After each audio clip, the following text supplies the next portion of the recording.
The roadside diner sat at the edge of a long, winding highway, a beacon of warmth in the otherwise desolate stretch of road. The neon sign flickered against the darkening sky, casting a soft glow over the rain-slick pavement. The storm outside was getting worse. Thunder rumbled in the distance, and the occasional flash of lightning illuminated the quiet parking lot. Inside, the atmosphere was far more inviting. The hum of conversation blended with the sizzle of food on the grill and the occasional clatter of dishes being stacked. Families sat huddled in booths, sharing stories over plates of steaming food. A few truckers, weary from long hours on the road, nursed their coffee, their eyes occasionally flicking to the window to check on the weather. In one corner, alone at a booth near the window, sat Emily Carter. Emily, a dedicated ER nurse, had seen more than her fair share of chaos. She had spent the last 14 hours on her feet, tending to patients, making split-second decisions, and keeping calm in the face of life-or-death situations. Now, she just wanted a quiet meal and some time to herself. She absent-mindedly stirred her coffee, her sharp eyes scanning the room, a habit drilled into her by her father, a retired Green Beret. Most people saw Emily as just another young woman, tired from work, dressed in casual clothes, her long auburn hair tied back in a loose ponytail. But beneath that unassuming appearance was a woman trained in self-defense, discipline, and resilience. Growing up under the guidance of a military father meant Emily had learned more than just medical skills. He had trained her in hand-to-hand combat, situational awareness, and survival tactics. Not because he expected her to follow in his footsteps, but because he wanted her to always be prepared. She took a sip of her coffee and let out a slow breath. Just one peaceful night. Was that too much to ask? The sound of throaty motorcycle engines cut through the storm outside, and Emily instinctively glanced up. Through the rain-streaked window, she saw the glint of headlights and the unmistakable silhouettes of leather-clad figures dismounting from their bikes. The Iron Fangs. They were a gang notorious for bullying their way through small towns, shaking down businesses, and making their presence known wherever they went. Loud, crude, and utterly fearless, they thrived on the power that came from intimidation. The door slammed open, and a gust of cold air rushed in as the bikers entered, dripping with rain, tracking mud across the diner floor. The conversations inside faltered, and an uneasy silence settled over the restaurant. The leader, a towering man with a thick beard and a wolf's grin, scanned the diner with the arrogance of someone who knew he owned any room he walked into. Deke, his second in command, a wiry man with a cruel smirk, cracked his knuckles as he sauntered toward the counter. The waitress behind the counter tensed. The owner, an older man, glanced at them but said nothing, knowing better than to start trouble. Emily sighed, setting her coffee down. She'd seen men like them before. Deke's sharp eyes landed on Emily. His smirk widened as he nudged the biker next to him. Well, what do we have here?" he drawled, stepping closer. Emily didn't react, keeping her gaze on her plate. Ignoring them was the best course of action, for now. Deke pulled out the chair opposite her and sat down without an invitation. "Ain't often we see a pretty little thing like you sittin' alone in a place like this." Emily's grip on her fork tightened. When she didn't respond, he laughed. "Come on now, don't be rude. You wouldn't want to hurt my feelings, would ya?" Another biker snickered. "Yeah, Deke's real sensitive." The gang erupted in laughter. their voices filling the diner, shattering any sense of peace. The other diners kept their heads down, afraid to interfere. The waitress hovered near the counter, looking torn between calling for help and avoiding the biker's wrath. Deke leaned in closer. "Tell you what, sweetheart. Why don't you come sit with us? We'll buy you a drink." Emily finally looked up, meeting his gaze with a calm, unwavering stare. "I'm fine right here," she said, voice even. Deke's smirk faltered for just a second before he let out an exaggerated sigh. "Shame. Would have been real fun, but I guess you're one of those stuck-up types." He reached out, casually knocking over her coffee with the back of his hand. The dark liquid spilled across the table, dripping onto the floor. The diner went dead silent. Emily inhaled slowly. Patience. Control. Awareness. Deke grinned. "Oops." She clenched her jaw but remained seated. The other bikers watched, amused, waiting to see how far Deke could push her. The restaurant owner shifted behind the counter, looking like he wanted to step in, but knowing it would do no good. Emily could feel every eye in the diner on her. Deke leaned back in his chair, his grin widening as he watched the coffee pool across the table and drip onto Emily's lap. The other bikers chuckled, exchanging smug glances. They'd done this routine before, rattling small-town folks, making themselves feel big at the expense of others. Emily exhaled slowly, her expression unreadable. But Deke wasn't done. He nudged his chair closer, invading her space. "Ain't you got anything to say, sweetheart?" Emily grabbed a napkin and dabbed at the spilled coffee, still not responding. That irritated him. "Oh, come on, don't be shy," he prodded. His fingers tapped against the table, a subtle test to see if she'd react. Another biker, a broad-shouldered brute named Knox, laughed. "Maybe she likes the attention." Deke smirked at that. "Yeah, maybe she does."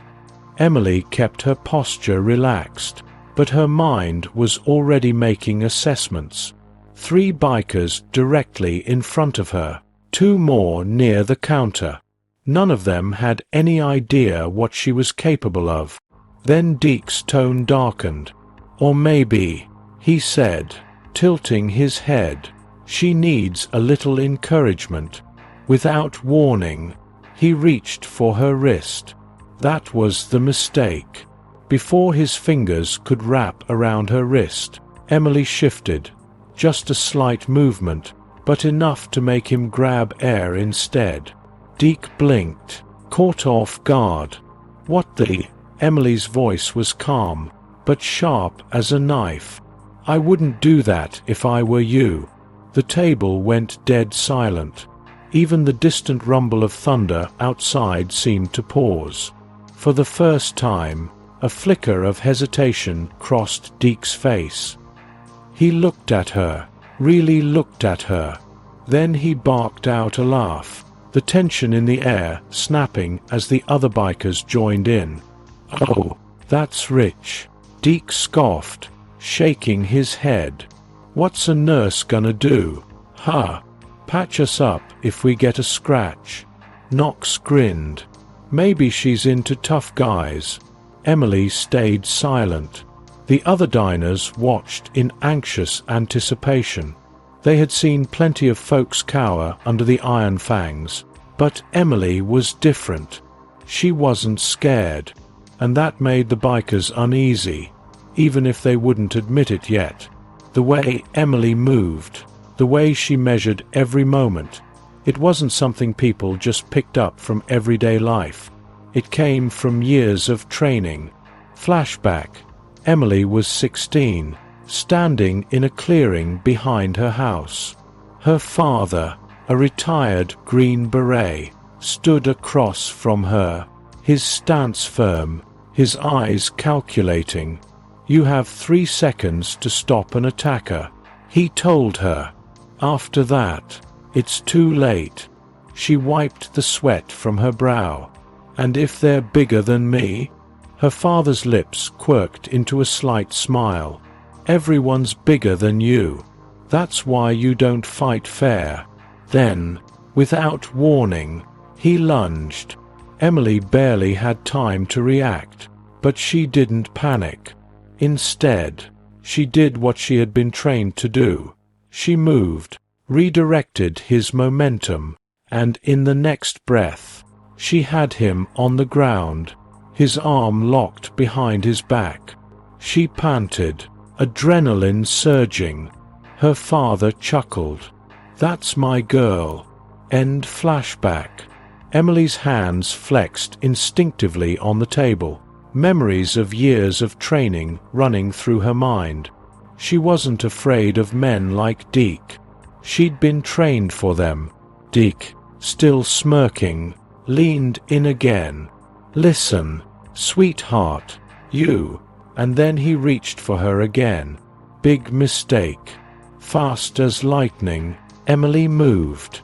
She caught his wrist, twisted, and before anyone could react, she had his arm pinned behind his back.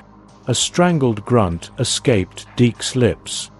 His cocky grin vanished, replaced by genuine pain and shock. The entire restaurant froze. No one, not the other bikers, not the diners, not even the waitress, had seen her move. Deke struggled, but Emily's grip was like iron. She leaned in, her voice deadly quiet. "I warned you." A flicker of something dangerous passed through his eyes. But he wasn't in control anymore. Then, just as quickly, she let go, stepping back as if nothing had happened.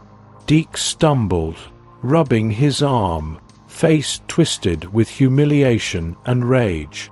The restaurant held its breath. One of the other bikers muttered, "What the hell just happened?" Deke shoved his chair back, his face red with fury. Now the Iron Fangs weren't just amused anymore. They were angry. And Emily? She stood there, calm and unshaken. The silence in the restaurant was deafening. Deke stumbled back, his pride wounded more than his arm. His face twisted in rage as he turned to his gang. "She just got lucky," he growled. Knox cracked his knuckles. "Yeah, let's see if she's lucky twice." The Iron Fangs rose from their seats, forming a loose semicircle around Emily, cutting off any escape route. Their chairs scraped against the floor, a sharp, menacing sound. The other diners pressed back against the walls, some whispering frantically, others frozen in fear. Emily remained calm, her eyes darting between them, assessing. 5 men, each heavier, taller, and physically stronger than her. She took a slow breath. Size didn't matter.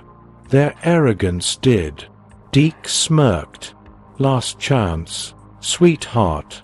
Apologize, and maybe we'll go easy on you." Emily met his gaze, voice cold and steady. "I don't apologize to cowards." The air in the room grew thick with tension. And then, Deke lunged. Deke's swing was wild and reckless, fueled by rage, not strategy. Emily sidestepped effortlessly, causing him to stumble past her.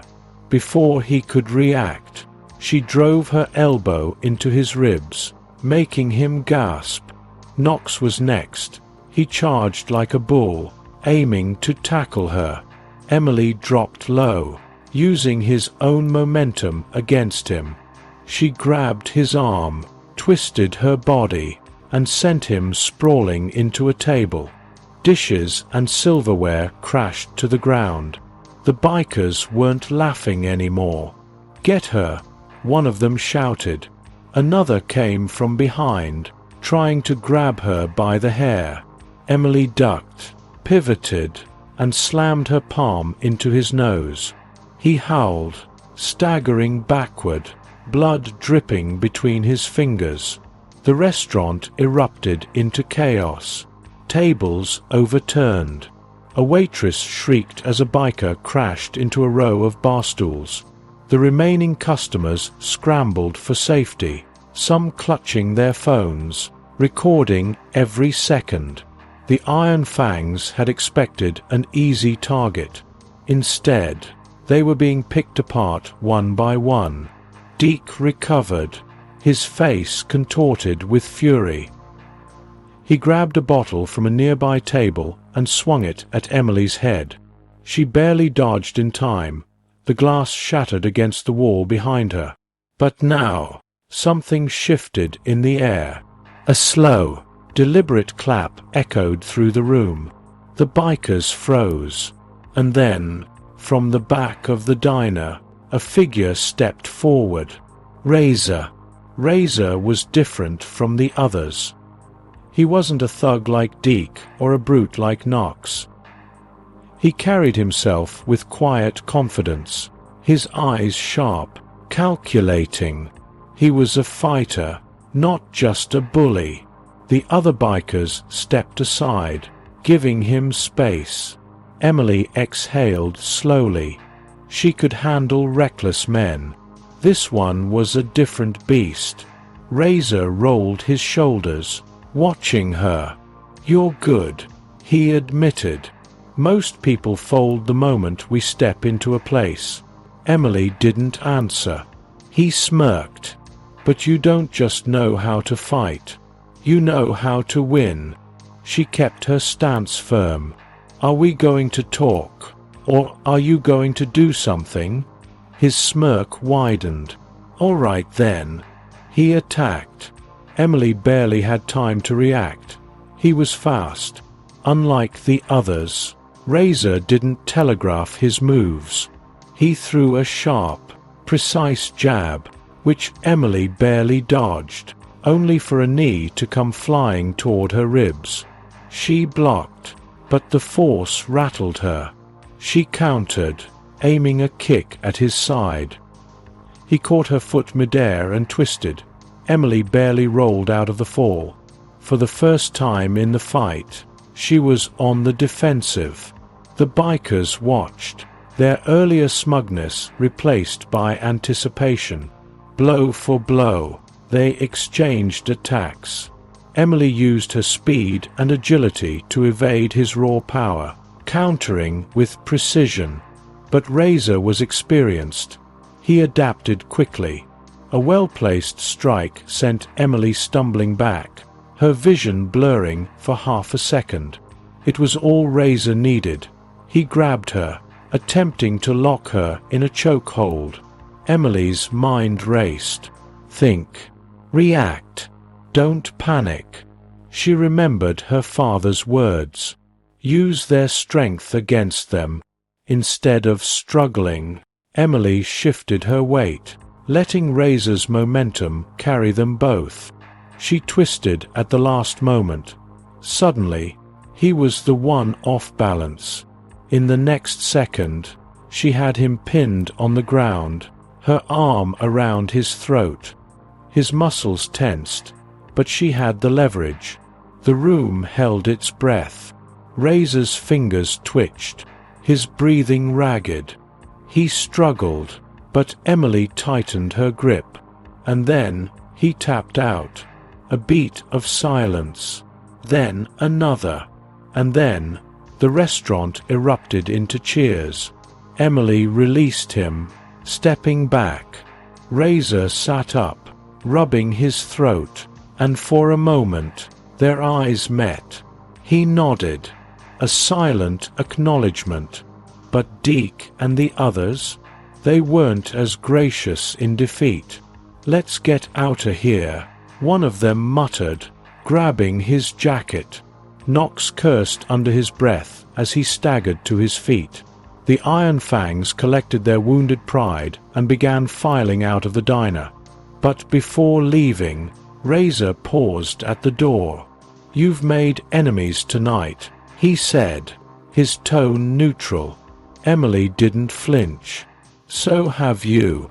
A slow smirk tugged at Razer's lips. "I guess we'll see how this plays out, then." With that, he stepped into the stormy night, disappearing into the shadows. The restaurant erupted into applause. The waitress grinned. "Remind me never to get on your bad side."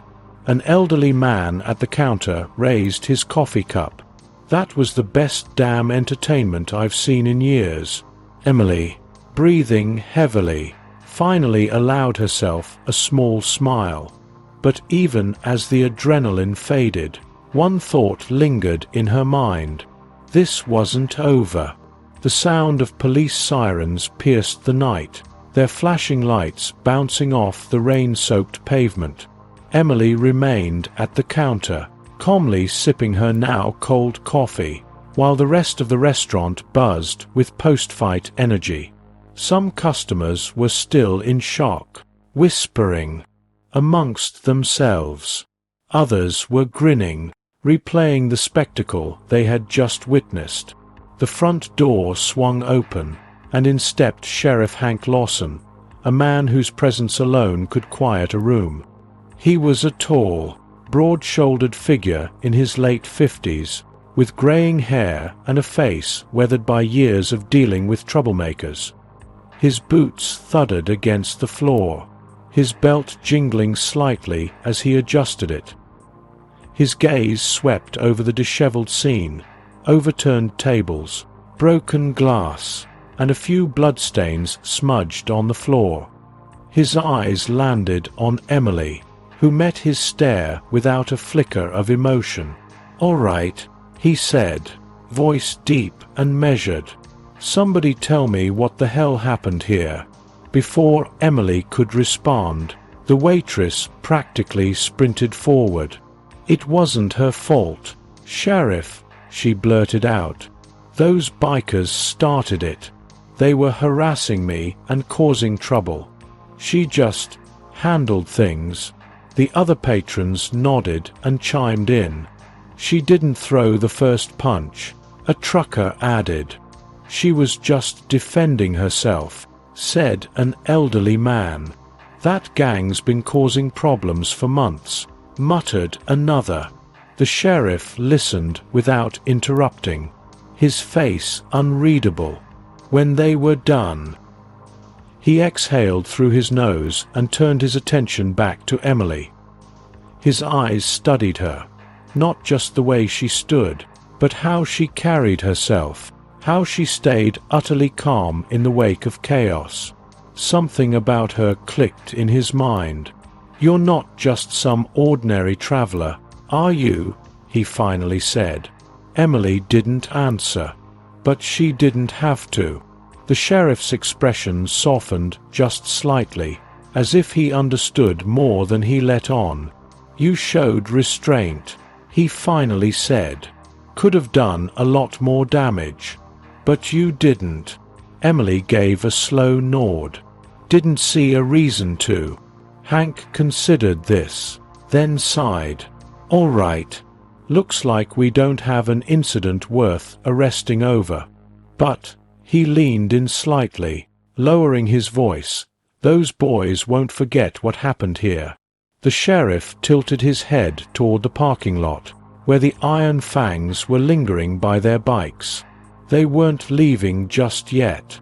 Deke, still nursing his bruised ribs, sent a hateful glare toward the diner. Knox spat on the ground, flexing his sore jaw. Even Razer, the only one who had shown a hint of respect, stood there watching, his expression unreadable. "They're the type to hold grudges," Hank muttered. "You make enemies like that. Sooner or later, they come back meaner." Emily didn't flinch. Instead, she picked up her coffee cup, took a sip, and replied flatly, "Neither will I." The sheriff gave a short chuckle, shaking his head. Figures. Outside, Deke revved his engine angrily, sending a roar through the night. The other bikers followed suit, the rumble of their motorcycles vibrating through the diner walls. For a moment, it seemed like they might storm back inside. But Razer lifted a hand, a silent order to stand down. Deke hesitated, then sneered, pointing two fingers at his own eyes before flicking them toward Emily. A promise. A threat. And then, with the roar of engines, the Iron Fangs peeled out of the lot, disappearing into the night. A heavy silence followed. Then, the entire restaurant seemed to exhale at once. The waitress shook her head, still clutching her notepad. Good riddance. The restaurant owner, a grizzled man in his 60s, stepped forward. He had watched the entire ordeal from behind the counter, arms folded. Now, he let out a slow whistle. "I've run this joint for 25 years, he said, "and I've never seen anyone handle those idiots like that." He reached into his apron, pulled out a receipt, and ripped it in half. "Dinner's on the house." Emily gave him a small nod of appreciation. "Much obliged." Other customers started approaching her, some clapping her on the back, others simply shaking her hand. A burly trucker with a thick beard grinned. "Remind me never to mess with a nurse." Emily smirked slightly but said nothing. An older woman leaned in, whispering, "Where'd you learn to fight like that, dear?" Emily only replied with a small smile, finishing her drink. The respect in the room was palpable. People who had barely noticed her when she walked in now saw her in a new light. They weren't just looking at a woman traveling alone. They were looking at someone dangerous. Emily took her time finishing her meal. While others chattered excitedly about the night's events, she simply ate in peace, as if nothing had happened. The waitress refilled her coffee without even asking, a quiet acknowledgement of appreciation. By the time she stood up and stretched, the adrenaline had fully worn off, leaving behind nothing but the quiet hum of satisfaction. She grabbed her jacket, nodded once at the restaurant owner, and made her way to the door. When she stepped outside, she paused. The storm had passed. The night air was crisp and cool, and the sky was clear, revealing a blanket of stars stretching endlessly above. The horizon. The asphalt still glistened with rain, but the world felt calm again. She walked to her vehicle, climbed inside, and started the engine. For a moment, she sat there, fingers resting on the wheel, eyes flicking to the road ahead. Then, without another word, she shifted into gear and drove off, disappearing into the night.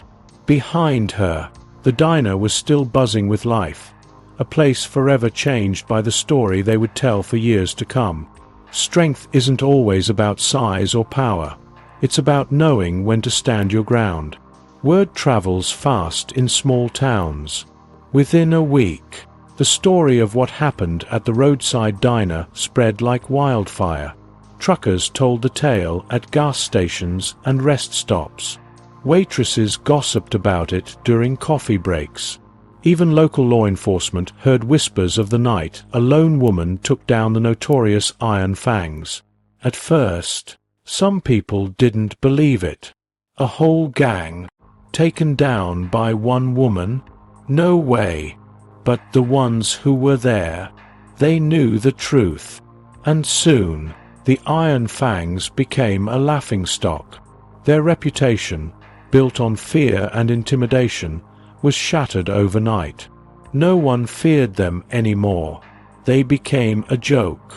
Inside a dimly lit garage on the edge of town, the Iron Fangs gathered for what would be their final meeting.